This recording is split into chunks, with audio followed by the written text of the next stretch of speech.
All right, hi everybody. I'm Dr. Debbie Pates, and let's see, is it noon yet? Yeah, it's just noon right now, so why don't we go ahead and get started. If you have a block and a strap, that would be good to use for this practice. We're going to build some heat and then take it down, but on the whole, it's going to be kind of a mellow flow. Come on into child's pose and start to breathe consciously in and out through your nose, inhaling and allowing the inhale to move through your body, perhaps expanding your back, feeling your rib cage fill up with the breath, and then softening, deepening as you exhale, creating that space for your practice, which can be created by focusing on the breath as opposed to focusing on whatever else it is that you were doing before you came to your mat. Excuse me, focusing on whatever else you're going to do after you leave your mat. And our minds drift. That's what minds do. In Buddhist practice, there's a phrase called monkey mind. And even if you've never heard what monkey mind is before, most people know, and they're like, oh yeah, I know exactly what that is. And so what we want to do is work to become aware of where our mind goes all the time and what it's so busy with, to evaluate how those thoughts serve us, right? So that we can become aware of negative self-talk, mean things that we say to each other that sometimes we actually even believe, right? And we can also, and then by, of course, by becoming aware of those thoughts, we can begin to shift them, question them, release them. And also by being aware of our monkey mind, we can begin to quiet it, right? You can't change something you're not aware of. So first we bring awareness. And so as you breathe here on your mat in child's pose, using the breath, using the physical shapes that we'll take, maybe even using my voice as a way to ground in the present. And when you notice that your mind drifts, you just use any of those cues to bring it back again. It's astoundingly enough been a year since I took yoga at GOCA, virtual Wellness Wednesdays, onto the computer. And I remember well, actually, the first day that I did this on the computer, and I was super nervous, and it went okay, but I was very nervous about it. And I've been thinking as I was getting ready for teaching today about how now I feel kind of like an old pro. I get my computer set up and I put my mat, and I more or less know where the mat should go and whatever. And how much has shifted. I mean, that's kind of almost a truism, of course so much has shifted, but how much we have shifted, and also how much we've learned, and it might be like, well, I never wanted to learn how to use Zoom or whatever, but we have, and we've adapted. And in a lot of ways, that's such a beautiful thing, the adaptiveness of us as human beings. And a lot of the shifts, I think, are going to stay. So I'm wanting to get you guys out of child's pose, but just thinking about, come on onto your hands and knees. Come onto your hands and knees and begin to do some cat-cows. Inhaling, lifting your gaze, lifting your tailbone, and exhaling, reversing that rounding, pushing up through your shoulder blades, tucking your chin, and any other movements that call to you to add any wiggling or or shaking around. I mean, not vigorous shaking, but just any organic movements that call to you.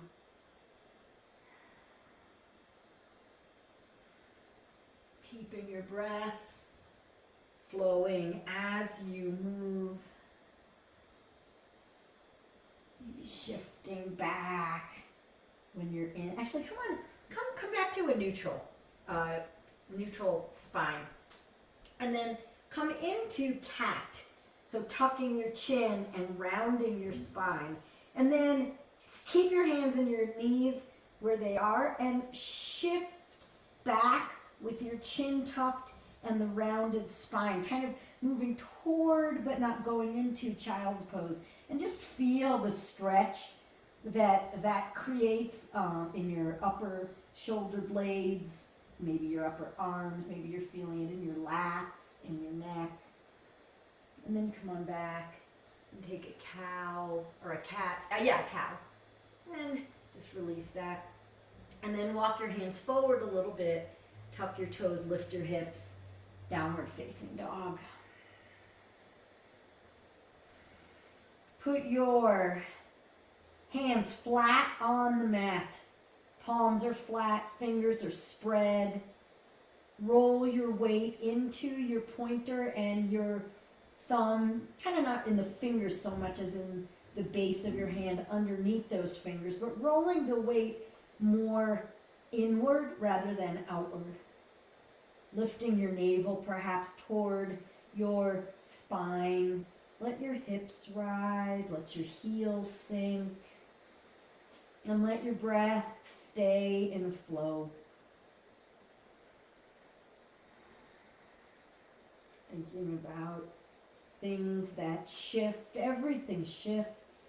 Everything is always changing, and this year the pace of change has been accelerated.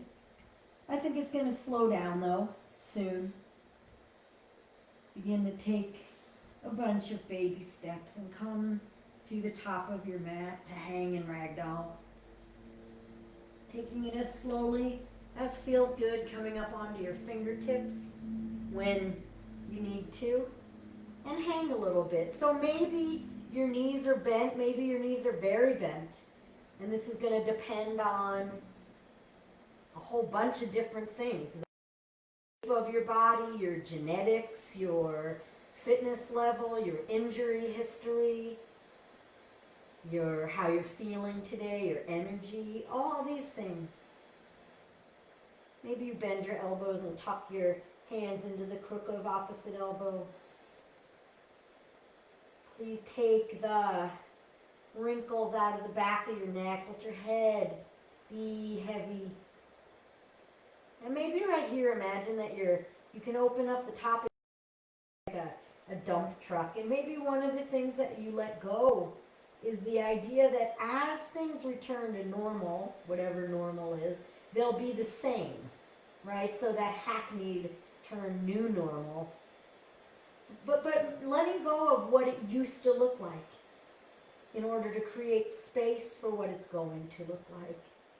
Maybe even already what it does. Release your hands and roll up to standing, taking it slowly. This is going to be a slow moving practice. When you get to standing, roll your shoulders up and back and down, around a couple of times. Just let it feel good. And then let's start to move into a couple of sun salutations. Inhale your arms up. Grab your left wrist with your right hand and pull over. Back up to center. Inhale up and then switch sides. Grab your right wrist with your left hand. And again, pull over. Getting a stretch through the right side of your body. Trying to go to the side, not bringing your chest toward the ground. Inhale, separate your arms, bring your elbows in by your sides, open your heart, starting to get a little bit of a back bend. And then inhale your arms up, bring your hands together and bring your palms into your Inhale and exhale. And then lift your arms up. Exhale, forward fold. Trying to go down with a flat back, taking care of your body as it needs to be taken care of today. Halfway lift, lengthen your spine. Exhale, fold. Place your hands down on your mat and step back into a high plank position and hold high plank for a breath or two. Hands underneath your shoulders. You can energetically push your heels back and reach the crown of your head forward. You might even feel engagement in your stomach, even more than it's already engaged by doing that. Roll the lines of your elbows forward toward the top of your mat and then lower Chaturanga. You may notice that keeps your elbows close into your sides by your rib cage, upward facing dog. Come onto the tops of your toes and then lift your hips up, roll over your toes, flip over your toes, downward facing. I was practicing with a friend the other day, and she kept looking over at me and saying, I can't do that, I can't do that. And so please, if you're looking at me, don't judge yourself by what I can do, and don't judge yourself by what I cannot do. Simply move through the shapes, do your best. In fact, you may do a lot of things a lot better than I do. I said to her, I think one of the things that I wonder maybe makes my teaching approachable is that if people are watching me, I don't look like a yoga journal model. Look in between your hands and take a bunch of steps or one step or whatever. Come to the top of your mat, lengthen halfway, exhale, forward fold, and sweep your arms up, rise, bring your hands together overhead, and pull your hands back into your heart. Inhale your arms up, dive forward, halfway lift, put your hands down, high plank, inhale in high plank, and then exhale as you lower Chaturanga.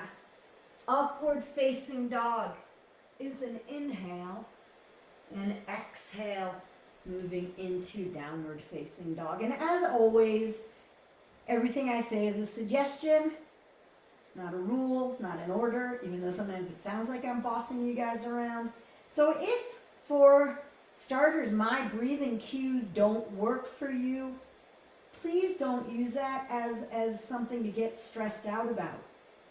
Just use it as a reminder to breathe. Look in between your hands. Make your way to the top of your space. Lift up halfway. Exhale, forward fold, and sweep your arms out and up and rise. Bring your hands together and bring your hands to your heart. One more sun A. Lift your arms up and dive forward. Halfway, lengthen up, take it back, high plank, lower, upward facing dog, downward facing dog. We won't hold this one as long. Look in between your hands and step to the top of your space, halfway lift, forward fold, bend your knees, and chair pose. So we'll move into a sun B and some balancing, and then we're going to take it way, way down energy-wise, but not necessarily intensity-wise. What I mean is we're going to do some deeper stretches. Holding this shape, which can be pretty intense in and of itself, just staying here with your knees bent, but you get to pick. You get to choose how long you want to, of course you get to pick how long you want to stay, but you get to pick how deep you want to go, how high you want to lift your arms, and then forward fold. Lengthen up halfway, Put your hands down, step back, high plank. Chaturanga. Upward facing dog. Downward facing dog. Step your right foot forward next to your right hand. Get your heel and knee lined up and drop your right knee for starters. And lift up, crescent moon. Your hands can be above your head. Your hands can be at your heart. Your hands can be on your right thigh. Think about bringing your right hip crease back a little bit. And then sink more deeply into your right knee. Bring your hands down and straighten your right leg, shifting your hips back, or straighten-ish your right leg. And then see if you can walk your fingertips toward your toes. You may be able to grab onto your foot. Your hands may be beyond your foot. Your hands may, like mine today, not be very close to your foot at all. But you're approximating it. You're doing what your body can do to move toward that shape. Rebend your right knee. Put your hands one on either side of your right foot. Tuck your left toes. Lift your left knee. Step back. High plank. Lower chaturanga. Upward facing dog. You can always do cobra instead. To downward facing dog. Step your left foot to your left hand, drop your right knee, untuck your right toes and rise up, crescent moon. Pull your left hip crease back, sink into your left knee. Choose where you want your hands to be. And choose based on what feels good to your body today, instead of what's the so-called right way, best way, hardest way to do it. And maybe the hardest way is what feels good. Bring your hands down and shift back. Maybe the hardest way is what feels good. But check yourself, right? If that's what you always do because it's just the automatic thing that you always do, then maybe it's not what you want to do today. Or maybe it is. But check in rather than just bossing your body around and telling it what it needs to do. Come on back forward. Tuck your right toes, lift your right knee, step back, high plank. Make your way to downward facing dog.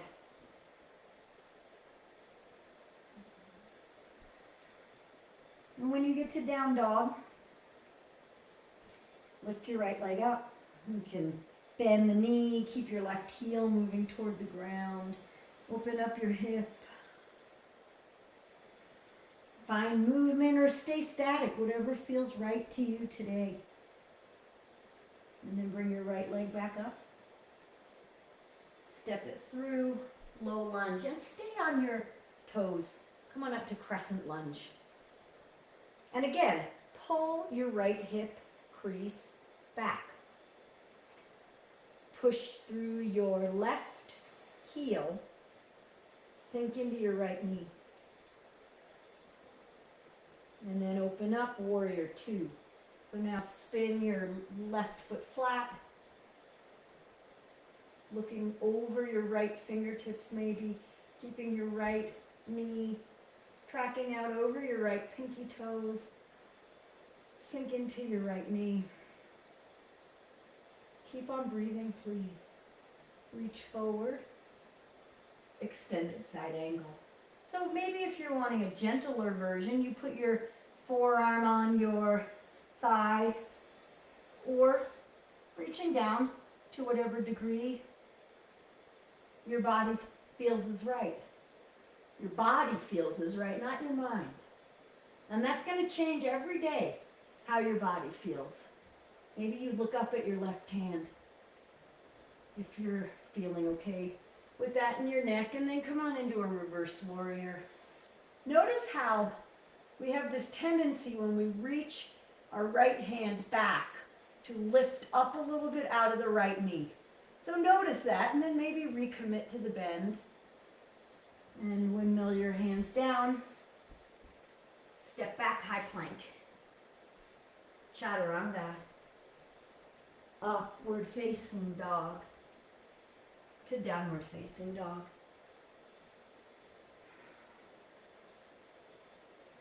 Let your right heel sink down as you lift up your left leg, bend your knee. Find static, stay static or find motion.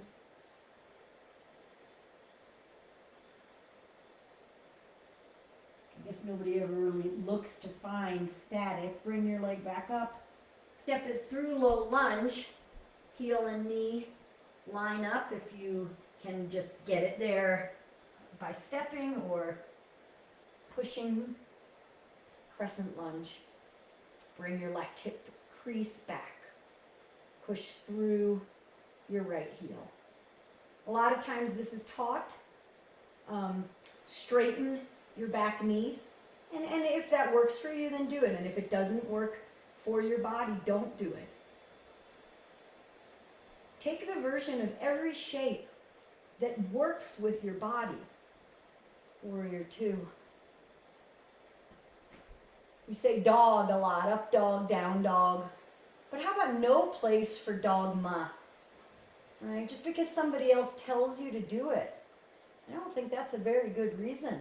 Unless it works for you, reach forward and extended side angle. Looking up at your right hand this time if that feels good in your body. Looking to get length on both sides, underneath and on top of your torso. And then keeping the bend in your left knee. Reverse. Being mindful of how your neck is doing, looking up or down, or even neutral, just kind of a side gaze. And windmill down. Step back, high plank. Chaturanga. Upward facing dog. Downward facing dog.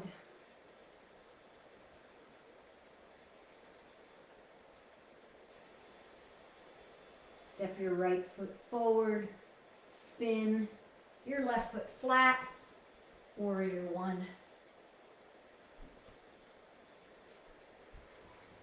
Maybe in warrior one here, this time again, think about pulling your right hip crease back. And then maybe sinking. When I pulled my right hip crease back, it created a little bit of tension in my low back, so I sink deeper into my knee, and that actually releases the tension. If that doesn't work for you, then just don't worry about any of it. Open up warrior two. Straighten your right leg and move into triangle. Triangle. Reach forward and then tilt. Again, length on both sides. So a lot of times, when in the practice that I lead you in, we've done quite a bit more warming up before we come into triangle. And so you may not be able to go as deeply. So just play around with that and how it impacts you, maybe mentally. Just noticing. Maybe it doesn't impact you at all. Come on back up. Rebend your right knee, warrior two, and take it down. High plank. Two downward facing dog, either going through a vinyasa or simply lifting your hips to the sky. And then step your left foot through, warrior one. Bring your left hip crease back. And make any shifts that you need to. You can always even choose to stay in a crescent, which would be your heel up instead of down. Warrior two. So now your heel would come down. If you had chosen to stay in crescent, straighten your left knee, reach forward, Trikonasana, triangle pose.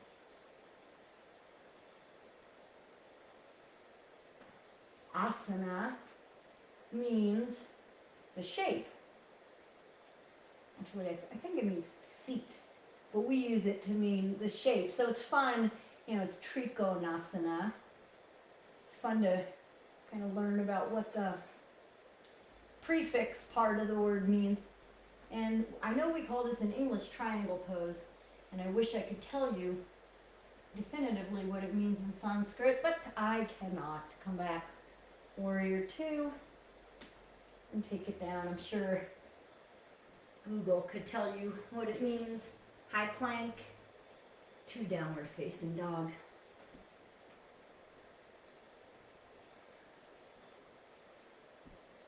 Look in between your hands and come to the top of your space. Halfway lift, lengthen. Exhale, forward fold. And rise all the way up to standing. Bring your hands together overhead and complete the cycle by pulling your hands into your heart. Inhale your arms up. A little bit of balancing chair pose.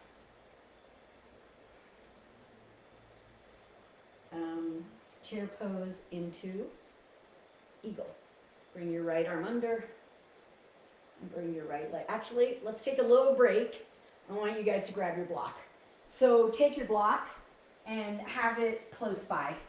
Kind of on the right hand-ish side.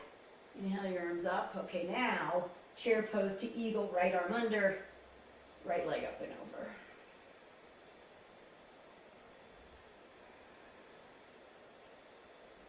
Where do you want your left foot to be? Or your right foot, I mean. And maybe where you want it to be versus where you're able to put it are different, so acknowledging that. Choosing elbow position. And then I misled you, actually, about where you want to put the block, but don't worry about that. Come, bring your torso to the ground, parallel to the ground.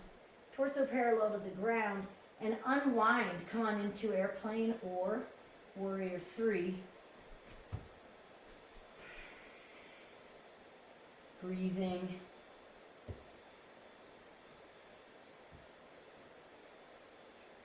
And then bring your hands to prayer at your heart. And bring your left hand down and your right arm up, opening up into half moon. So just grab the block and move it from the right side to the left. Sorry about that. Half moon.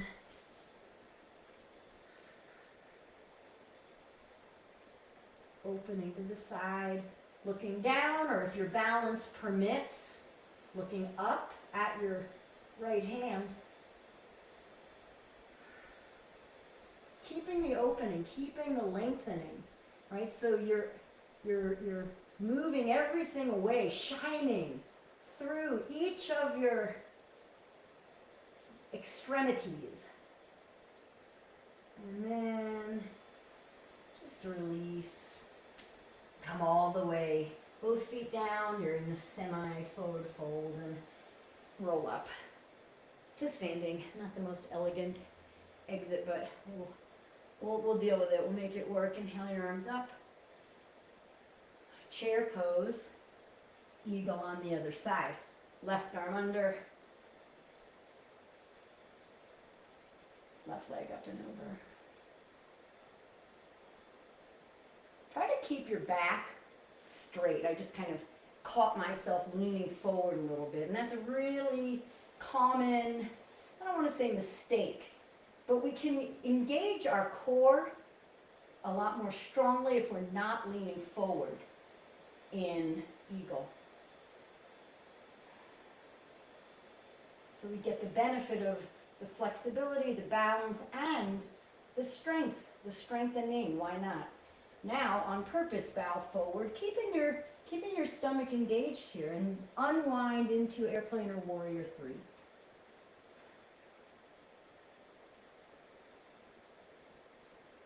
Shining through your fingertips, whether they're reaching forward or back, extending your left foot, energy through the back of your left leg.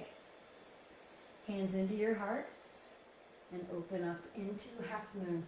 So you may not need the block in half moon. You may like balancing. Don't need to touch the ground. You can let your hand kind of hover. Gaze wherever feels most appropriate.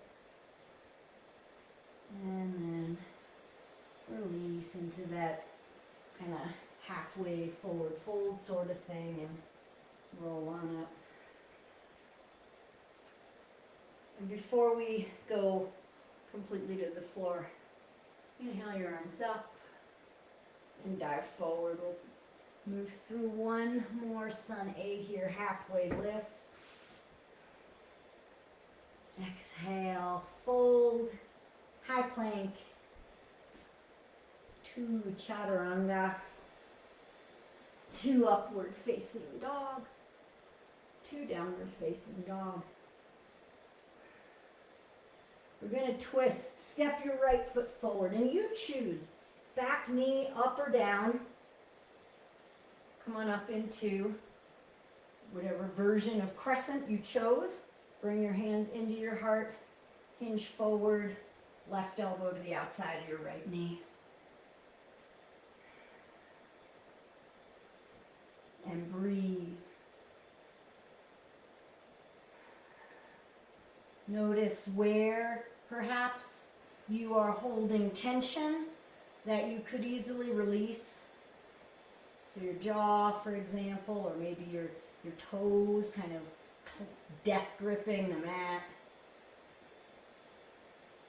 And then let's come into runner's lunge. So drop your back knee. If it was up, toe heel, your right foot up the top right corner of your mat to create space for your torso to come on down to whatever degree suits you. If you want, you can rest your forearms on the block. If your body allows today, rest your forearms on the mat. Or maybe you can go further down if that's what your body has in store. But not forcing. Our first hip stretch, we're going to do a few more.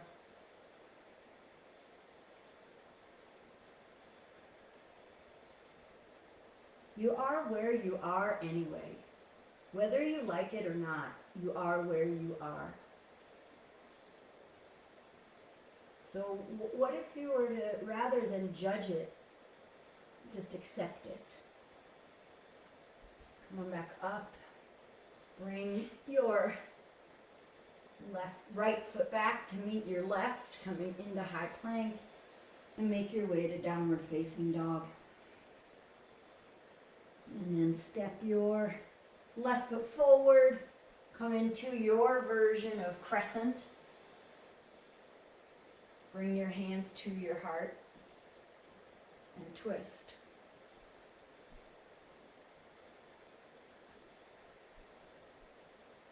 So like I say, accepting where you are doesn't mean not having goals. But you are where you are anyway. Right? So I'm working with an injury right now, and I do not like having an injury right now, but not liking it doesn't change the fact that it exists. And so I work with it. And I don't need to be mean to myself about it. Unwind. Runner's lunge. Bring your left toes, left foot up toward top left corner of your mat and sink down.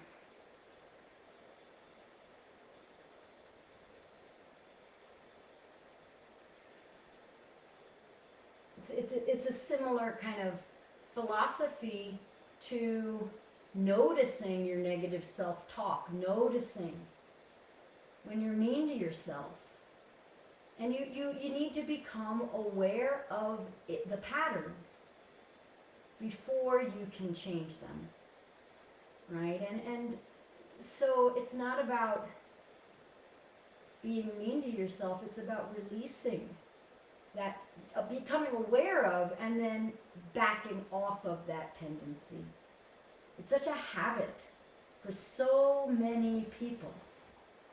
And it doesn't make us better, it just makes us feel bad. So your back knee is down right now. Come on up on your hands and just bring your left foot back to meet your right. You're on your hands and knees right now. And simply come forward into a seated position. And on your way there, get your block and strap if you have it. And if you don't have a block, you can use a rolled up towel. If you don't have a strap, you can also use a towel that's not rolled up, or an old necktie, or you can get pretty creative with figuring out how to come up with a strap.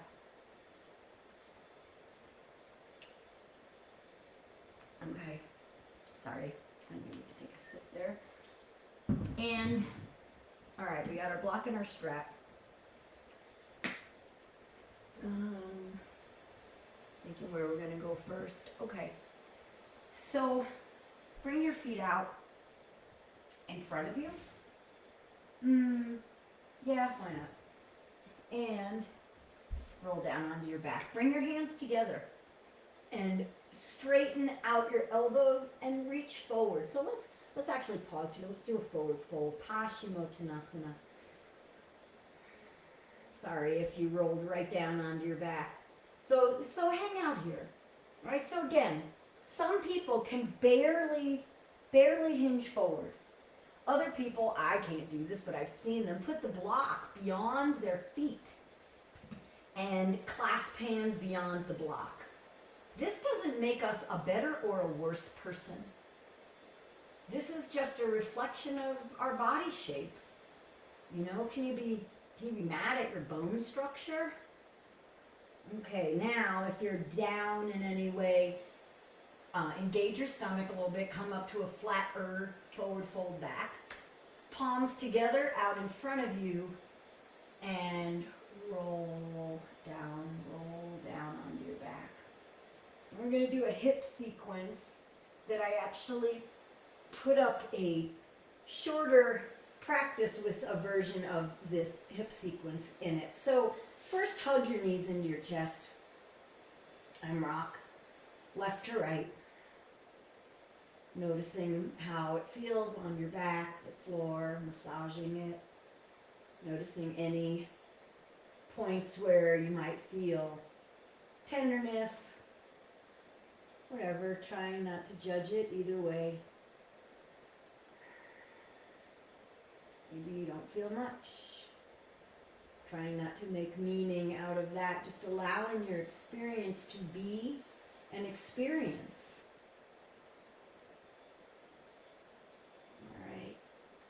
Come on back to center and put your feet flat on the ground. And then we'll start with a half happy baby. Knees are bent, feet are on the ground. Take your right foot, lift the sole of your right foot up toward the ceiling, and let your right knee come on the outside of your right rib cage. And grab your foot with your hands, one on either side. You're pulling, I don't know what you're actually doing, but the goal here is to be beginning to open up, really deepening into your hip crease. So you're pulling your foot down, your knee is on the outside, kind of by your armpit almost. And please breathe. This can be very intense. Some people feel less. Some people feel a whole lot. Wherever you are, you're still getting benefit. If you're not feeling much, engage your arms more deeply. If you're not feeling much, you can think about extending your left leg long. maybe you're feeling plenty as it is right now, and that would be awesome, because then you're getting the benefits. So the people who are in forward fold, seated forward fold, and need to put the block on the beyond their feet, they just have to go further to get the engagement with the shape that people who are tighter get a lot more easily. But that's sort of counter to the way we think. I'll continue that in a sec. Okay, release your foot. You can straighten out your leg if that was kind of intense, and then rebend it, rebend your knee. Straighten out your leg is what I meant, not your foot. Anyhow, you probably figured that out. And then bring your foot, bend your right knee again. Grab onto your right foot with your left hand. So think about kind of coming into a pigeon leg. But what you're going to do is bring your right foot up toward your right shoulder. You can be grabbing onto your foot. You can, if you want, you can wrap your right arm kind of around your right shin and breathe. So your foot, bringing your foot up as high as you can comfortably. So always, right, we want some sensation. We want to, at the same time, be able to continue breathing deeply. So it's sort of counterintuitive, right? Because we've been so trained to look in magazines and judge ourselves based on what they look like. And so if we're talking yoga, you know, they don't take someone who's got a tight body and can barely, I don't want to say barely do the shape, but can't do that beautiful full version of the shape that looks so nice. That's not who gets put in Yoga Journal. It's the bendy, flexible people who get put in Yoga Journal. Readjust here if you can. Think about maybe, because we've been doing this for a moment or two already, you can lift your foot a little higher. Maybe you even push into your left foot and shift your hips a drop, so you sort of send your right hip crease forward toward your foot, your left foot. And maybe you don't need to make any shifts at all because you're already feeling something. Breathe. And then release that. Straighten out your right leg a moment again. Breathe, and then rebend your right knee. Put the sole of your right foot on the ground. If you shifted your hips at all, even them out. And now we'll do a supine figure 4. We've done this plenty of times. Left knee, right foot. Right ankle on your left knee. Lift up your left leg. Right hand through the hole and grab onto either the outside of your left shin or your back of your left thigh. And you might think about sending your right knee forward a little bit, just energetically. Right hip forward a little bit. Trying to keep your shoulders relaxed. You can put a block underneath your head if it's hard for you to relax your shoulders onto the ground. And again, right, that is not a reflection of you being a bad person. That is maybe a reflection of you being a kind person, kind to yourself, listening to your body rather than bossing around your body and telling it what it has to do, or telling yourself you're a bad person if you can't. If you can't rest your head on the ground, you're experiencing a lot of tension in your upper body. Not because you're tight, but because this shape is not comfortable for you. And so rest your head. You're at home, grab a pillow. Why not? Release, put the sole of your left foot on the floor. And slide your right thigh on top of your left and drop into a spinal twist. Let your legs come to the left, right arm tees out. Tee both your arms out. You can turn your head to the right.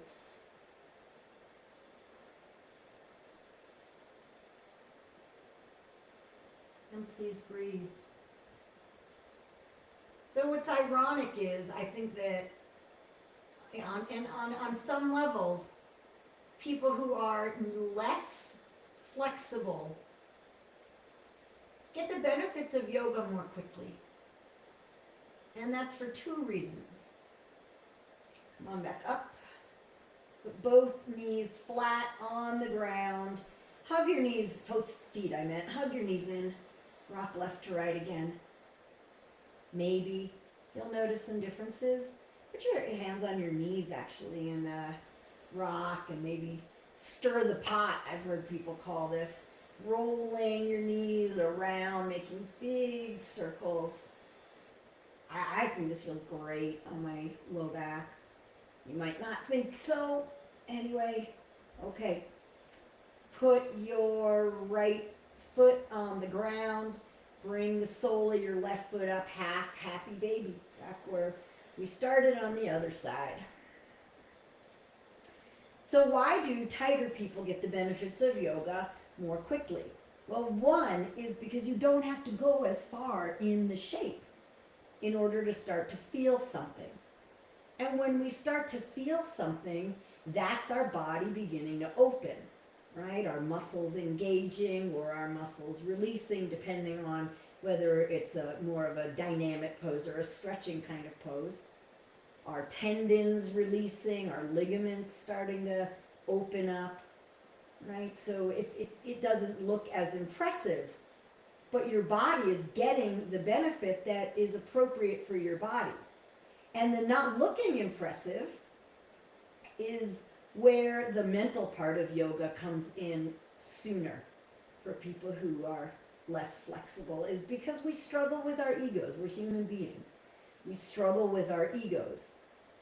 And we want it to look okay. Bring your, that weird pigeon-ish kind of thing. Bring your left foot across as if you're wanting to talk on the phone with your left foot and your right ear. You can wrap your left forearm around your left shin, or maybe like me, it's easier to do that on the other side. So you could just experiment. Experiment not with what I'm telling you, but with what I'm telling you, but with how what I'm telling you seems to want to manifest in your body.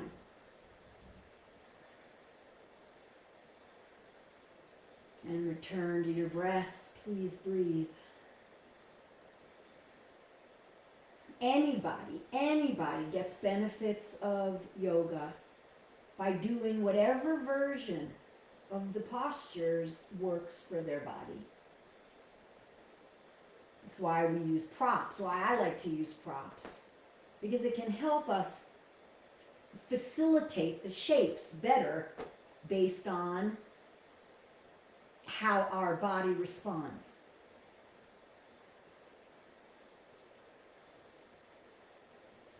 Please breathe, please breathe. We're working deep hip stretches.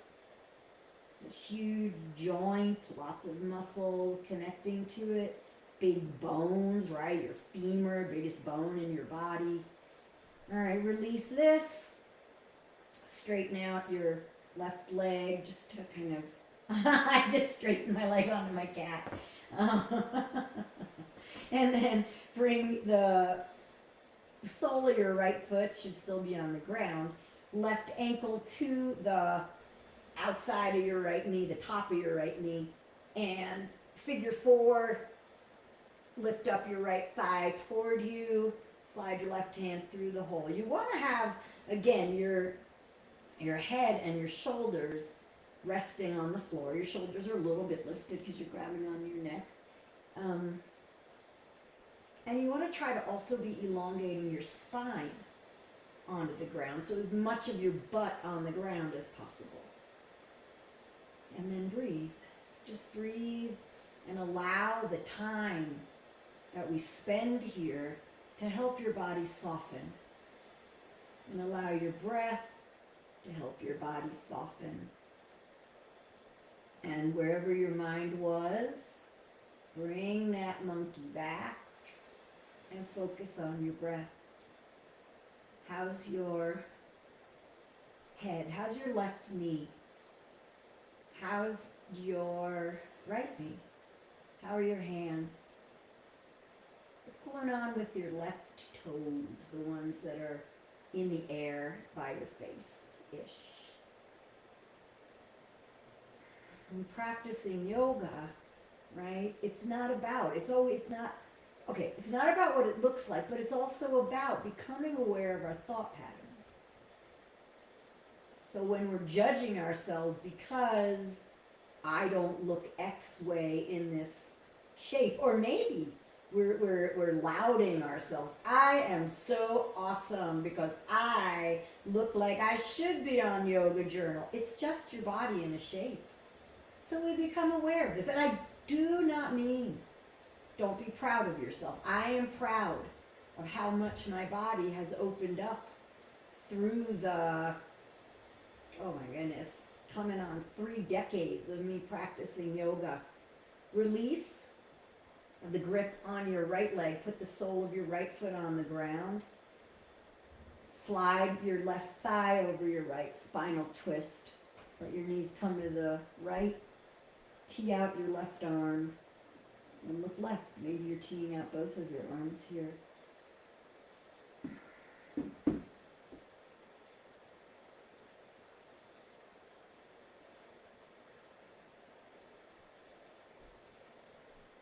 And then come on back to center. And get your strap.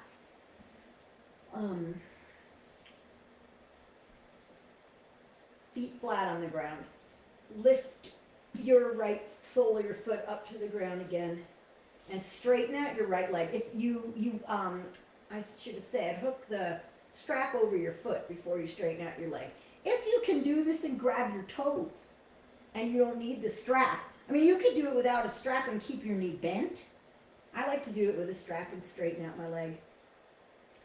And first just pull your foot a little bit closer as your body permits.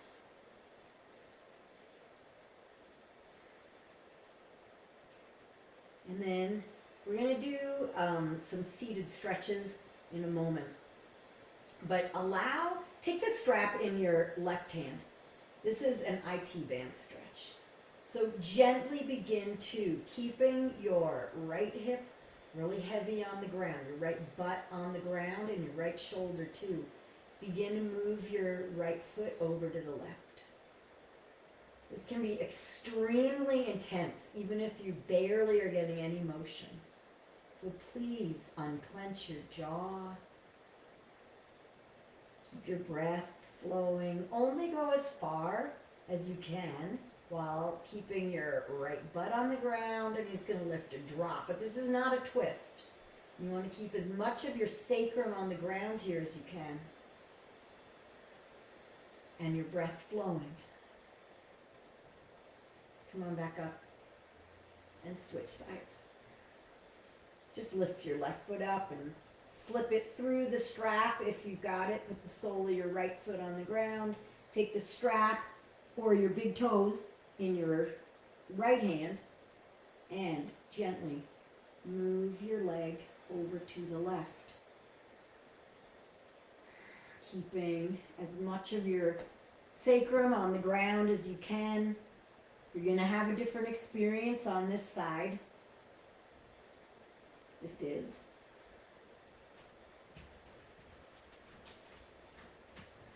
Keeping your breath flowing. So we practice yoga maybe exactly for this. To practice breathing during something that's really intense. Even if it doesn't look intense, sometimes you have to breathe through difficult conversations. Having a conversation doesn't look hard, but we all know it can be one of the hardest things we have to do sometimes. Come on back up. Release the strap. We're not in Shavasana yet. You can be in Shavasana, but I got a couple more moves for you if you want to hang with me. Hug your knees in, rock, up and back along your spine. Up and back. along your spine. This is another thing I think feels awesome. And then come to seated. And when you get to seated, just stretch your legs, spread your legs out, straddle, and go right into a straddle, into a fold. My stomach muscles cramped. So I am going to stretch out my stomach muscles for a second. But go seated forward fold with your legs wide. Okay. Going down the middle first. And again, you're trying to get your back as long as possible. So you want your chin reaching out. And you can grab onto your big toes if you want with your first 2 fingers. And that can help bring your chest a little bit closer to the ground.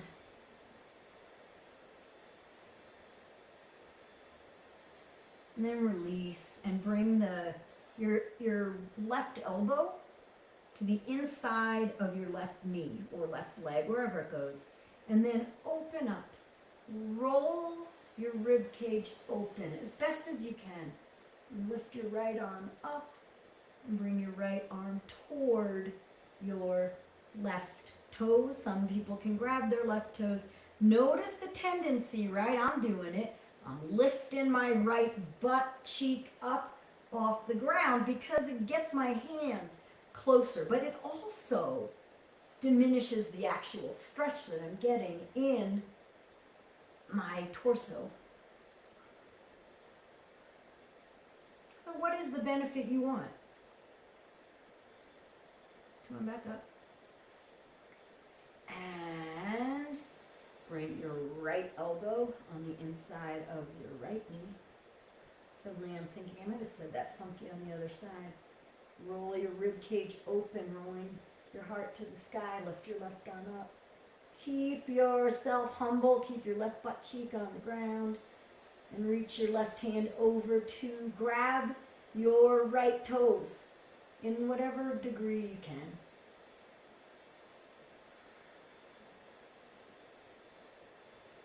Should feel good.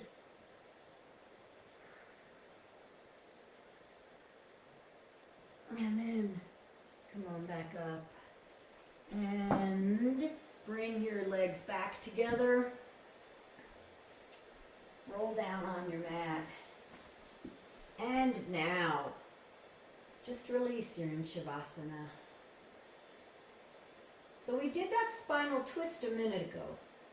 And I'm inviting you to notice whether you're having any kind of reactivity right now. A lot of times we're going to end our practice with a spinal twist and then Shavasana, but I didn't do that this time. So is there any, like, oh my goodness, this isn't right? And, just notice it.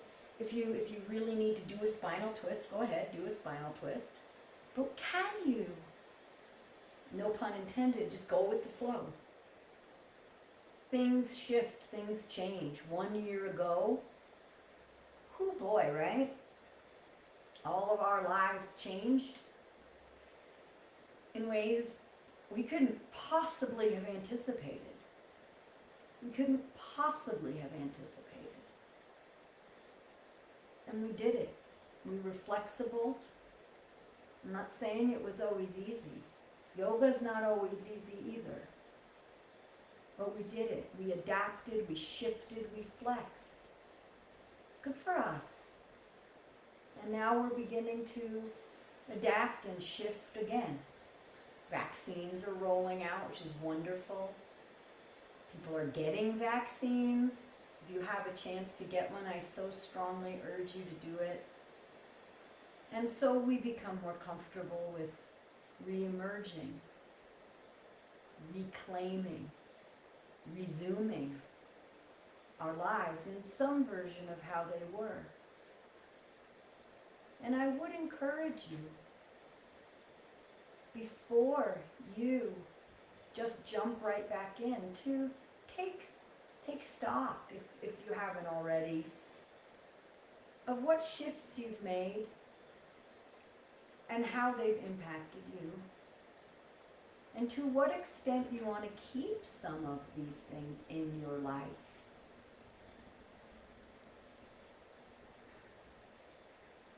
Zoom and all of its similar online conferencing technologies have enabled us to see family members who we might not be able to see as often. And maybe that's a fun thing, you know, maybe you're going to keep up the monthly Zoom family happy hour after COVID. Whatever it is, whatever shifts that have benefited you, acknowledging that this pause that none of us wanted but we all were forced to take has created space for us to reevaluate, to be present with,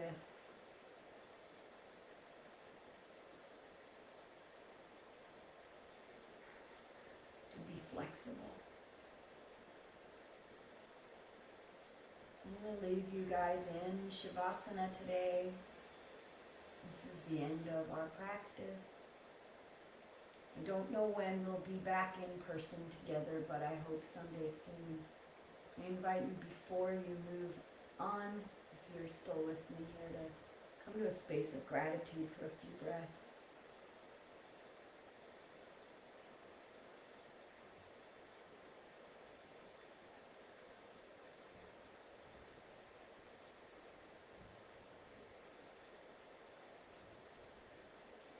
Thank you for joining me. See you, well, I won't see you, but you can see me on your computer next week at noon on Wednesday. Namaste.